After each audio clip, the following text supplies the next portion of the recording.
Hello and welcome to the Kayden Show, today's best country mix. And joining me right here today is Pete Denahy. Pete, how are you? Oh, I'm great, Kayden. I'm going really well. How about yourself? I'm doing wonderful. Thank you for asking. So, how's it going in lovely Australia this morning for you? Well, The it's good. afternoon for me. It's good. Yeah, I live in a little town called Yackandandah in Victoria. So we're sort of, I guess, looking at the map of Australia, we're sort of southeast, right down the southeast, and it's probably one of the colder parts of the country. So I guess a lot of people think of Australia, they think of outback and Ayers Rock and crocodiles and things like that. We're down in the, we're more in the, we've got a lot of kangaroos and wombats and koalas around here, but it's mostly it's mountain, streams, hilly country. Yeah, it's a beautiful part of of Australia. So yeah, I love it here. That's awesome. That's awesome. So, kind of tell everyone a little bit about yourself. Oh well, I've been a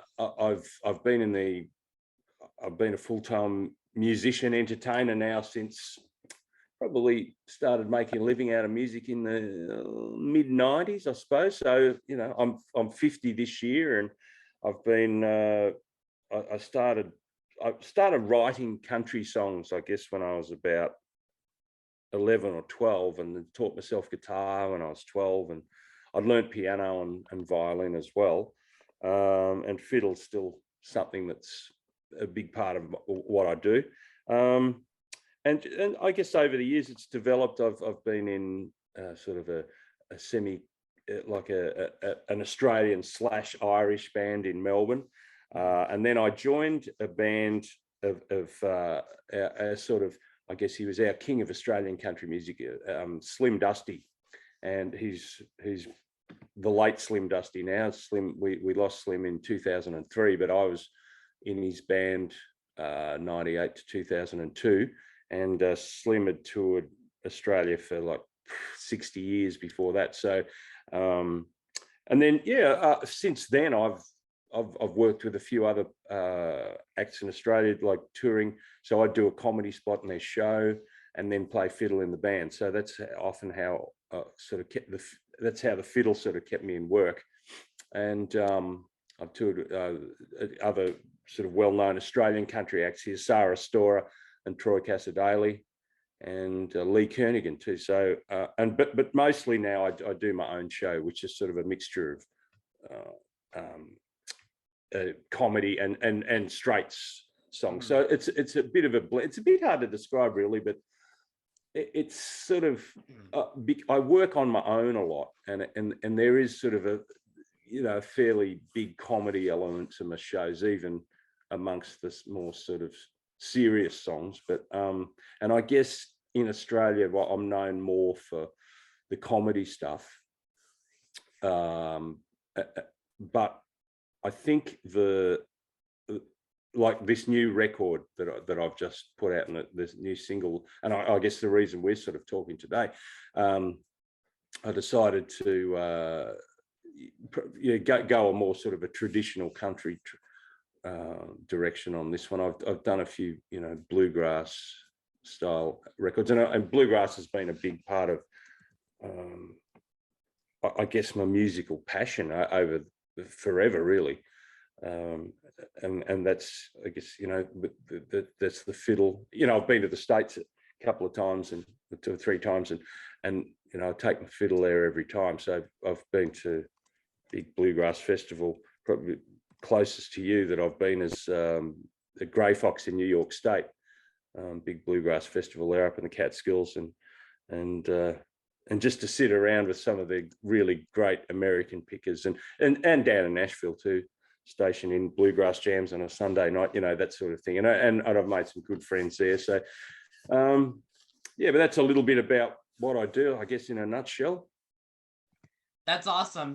So, tell me about any new singles, any upcoming releases that you have, Pete. Well, I've got the newest single I've got at the moment is a song called "She Loves Me to the Moon." And that's going to be the title of the new record too. So I've, like I said, I've done some bluegrass things. I've done some comedy, pure comedy records in the last few years, but I just wanted to do an album, I guess, that was just to do something different from the bluegrassy sort of stuff, which was all original, by the way. I wasn't doing sort of bluegrass covers. You know, most of my stuff's original, and most of the stuff in the show, you know, that is my own stuff. So I feel very lucky that I'm doing. I get a chance to make a living doing my own songs. I think that's it's a real blessing, you know.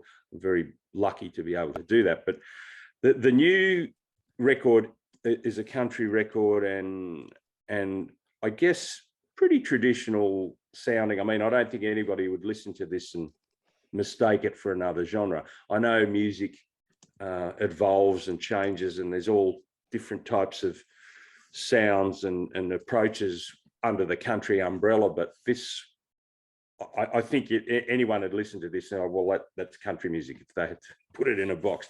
But it's not going to be comedy, you know. It's not. There's some light-hearted stuff on it, and there's some sad stuff on it. And I play fiddle on it. There's a tune. There'll be a tune on it too, a fiddle, like a fiddle tune. But you know, it's pedal steel, twangy guitar, and dip my toe in the Western swing pool a little, I guess. Even though, you know, I wouldn't classify myself as a Western swing fiddle player, but I've got, you know, handpicked up some really great players, Australian players, to be on this record. Actually, one of them, Stewie French, he's an Australian from Tasmania, and he plays guitar on the title track, "She Loves Me to the Moon," which but he lives in Nashville now. His family, the French family band, they're fantastic. So yeah, that's sort of what I'm planning on having that out probably a little later in the year. So we'll get a few more singles out before then. But I'm really happy with the way it's going so far, and it's always exciting having new stuff out. I mean, you know, for you, all my stuff's new. I don't know that you've really heard a lot of my stuff before, but it's I guess, you know, any new project that's out, it's like a new. You sort of meet these songs for the first time and see what they do, and we've just had our National Country Music Festival here in Australia in a place called Tamworth, New South Wales. So I got a chance to, you know, try some of my new songs out there, and they, you know, no one was throwing things at me by the end of the gig, so I must be doing something right, I guess. Totally, and that's awesome. And I see here on your website a little bit that you've been to like Japan, Tokyo, and all those places too. How has that been? Oh, that's really good. That's well, see, I'm actually half Japanese. My mother's from Oh wow, Hiroshima. okay. Mm-hmm. So I went over there first in 2013. Oh well, I've been there a lot over the years, but I've been doing to sort of pursuing some music over there. I've made some good friends in the bluegrass predominantly scene over there, and some of the country scene. And talking about the country scene, there's a fellow named Charlie Nagatani in a town called Kumamoto, and he's got a little honky tonk there that it sounds funny to say is a honky tonk in just a city in Japan, but you walk in and this place, it's just incredible. The stuff over the walls, all the memorabilia he's collected over the years, a lot of it from America, because he started playing country music in 1956. I'd say Charlie be about 87 now, and so I met him and his band and got to play with him, and he's played the Grand Ole Opry about 28 times, so he's sort of an honorary member of the Grand Ole Opry, and it's so what happened then after meeting all these people and some great pickers over there, some really great players and singers. I do twice a year in normal times. I take groups of Australian music fans over there, so it'll be a group of like 10 or 15 people.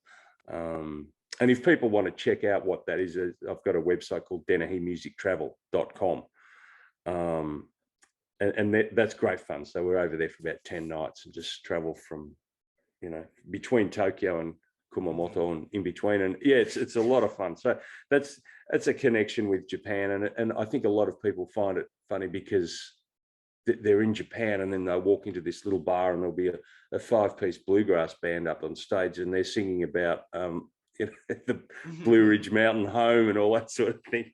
And it just blows them away. But then they realize that it's just a bunch of people that like that style of music, no different from anyone in Australia singing that sort of thing. So, and it's, I don't know if you've ever been to Japan, but it's if you do go, check out some of these places. There's some really good country bands in Tokyo too. There's some terrific players up there.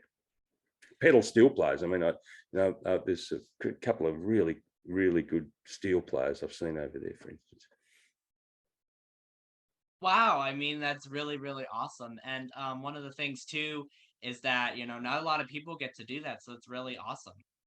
It is because it's something that people don't expect. They don't. I guess they expect to see sushi and noodles and rice. Yeah, and then the typical stuff, right? Yeah, all the typical stuff, the temples and but then what they love about coming on those tours is that they get to meet the musicians, and sometimes we're in, we can be at one gig and then the next night get along and there's some of the same musicians are there and it'll be a jam session and my group think, oh, they recognize someone from last night and they'll be talking to them, and it's sort of like making, and I'm sure some of them keep in touch on social media now, and that was an amazing thing, really. I think Facebook helped me a lot in the first initial stages of making contact with musicians over there who've since become really good friends, a lot of them. Definitely. And where can people find you on social media if they want to give you a follow, Pete? Or Facebook, it's just Pete Denahy. Oh, gee. So here's a 50-year-old talking here, Kayden. It's Pete Denahy, Petedenahy. And I'm just trying to think, is there a dot? Pete Denahy. I'm sure they'll find you either way. They'll find me somewhere. But there's, just back on the Japanese thing too. We actually a few years ago we started a bluegrass band. And we called it Wide Island. And the reason we called it Wide Island was what part of it is because Australia is like a wide island. But the literal translation of Hiroshima, where my mum's from and where one of the mandolin players from, Hiroshima actually means wide island. So we wrote a bunch of songs and we recorded them. Not together. I did my fiddle parts and vocal parts at my place, and then everyone did their own parts in their own different places, and we just emailed them to each other, and we actually got nominated for a golden guitar at our National Country Music Awards for bluegrass recording. So that was exciting, and that's something we'll have a look at down the track too, to do again. Hopefully this year. We'll just see what happens. But yeah, social media, I'm on Instagram and Facebook. And website, just petedenahy.com. So I don't know if there's anyone over there. I guess most of your listeners could be from anywhere, Kayden, but I guess you got a lot, mostly in the USA. And would you say? I would say so. Based off of what I've seen, they're mainly in the US. I do have to say we do have a good following in other places. Actually, Australia, I think, is if I'm wrong, I'll correct everyone later, but either second or third in my list of most recent, right. Oh, great. So yeah. Good. Yeah, well, I'll be keeping an eye on you from now on too. So that's been a good thing, the Japan thing. Like I started them in 2016, and then of course, in the last couple of years, I've had to cancel a few trips, but we've got a big one coming up in October. So hopefully, fingers crossed, that'll work. Fingers crossed, definitely. So, is there anything that I forgot to mention that you would like to mention today, Pete, before we go? Oh no, I think you've covered the. Oh well, people check out the new single "She Loves Me to the Moon," and when the record's finished, it'd be great. Love people to hear it and hopefully enjoy it. There's sort of a different bunch of songs on there, and it's a slightly different approach, I guess, from other stuff that I've done, but it'll be recognizably me, hopefully. But yeah, I'm just gonna keep working, doing my show, and I think one of the I always just think my show, it's not I'm not the best fiddle player or a singer or a songwriter or a guitar picker or anything, but at least my gig is it's mine. I don't think anyone else is doing my show. Yeah. But it's but and I guess that's like that with anyone. The reason you go to see people is that you sort of get to know them over the years, and I've met people.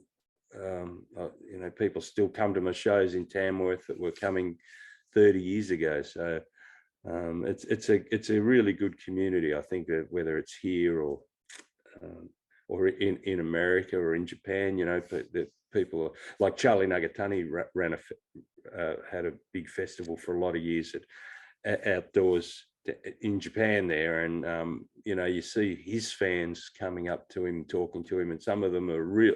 They've been with him for a long time. So it's a great community, the country music community. I think we're very lucky to be part of it, and you are, I am, and there's a bunch of listeners out there, and we're all part of it. So it's great. It is totally great. Well, Pete, thank you so much for taking the time to come on the Kayden Gordon Show. Today's Best Country Mix. Been an absolute pleasure, Kayden. Thanks for having me, and thanks for your support. I really appreciate it.